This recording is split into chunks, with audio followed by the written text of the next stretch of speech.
জি ধন্যবাদ। আপনি জানেন যে প্রায় 12:30টার পরে কিন্তু বেগম খালেদা জিয়া স্বাস্থ্য পরীক্ষা জরুরি কিছু স্বাস্থ্য পরীক্ষার জন্য কিন্তু এই এভার কেয়ার হাসপাতালে আসেন, যেখানে তিনি নিয়মিতই স্বাস্থ্য পরীক্ষা করে থাকেন। তো হাসপাতাল গাড়ি থেকে নেমে হাসপাতালে প্রবেশের পরে কিন্তু তিনি আমরা জানতে পেরেছি তাকে ভর্তি করানো হয়েছে, অর্থাৎ চিকিৎসকের সিদ্ধান্তে তিনি এই এভার কেয়ার হাসপাতালে স্বাস্থ্য পরীক্ষার জন্য ভর্তি করেছেন আমরা জানতে পেরেছি।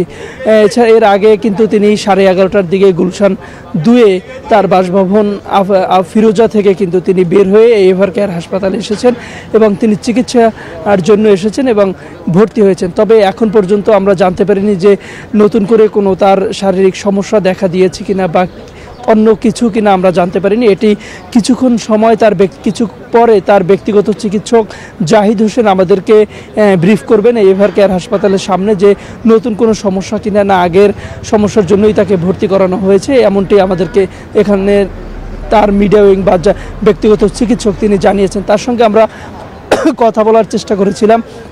তিনি বলছেন যে হাসপাতালে বেগম জিয়াকে রেখে তারপরে এসে তিনি আমাদের সঙ্গে ব্রিফ করবেন। তো এখনই আসেননি তিনি, হয়তো আর 10 থেকে 15 মিনিট পরে তিনি আমাদের সঙ্গে কথা বলবেন। এর আগে একটু জানিয়ে রাখি, এছাড়া সর্বশেষ আজকে ছাড়া যে সর্বশেষ তিনি গত আগস্ট মাসের 28 তারিখ তিনি সর্বশেষ স্বাস্থ্য পরীক্ষা করে গেছিলেন। সেদিন কিন্তু তিনি ভর্তি হওয়ার কথা থাকলেও ভর্তি তার হতে হয়নি, কিন্তু আজকে তিনি চিকিৎসার জন্য এভার কেয়ার হাসপাতালে ভর্তি হয়েছেন।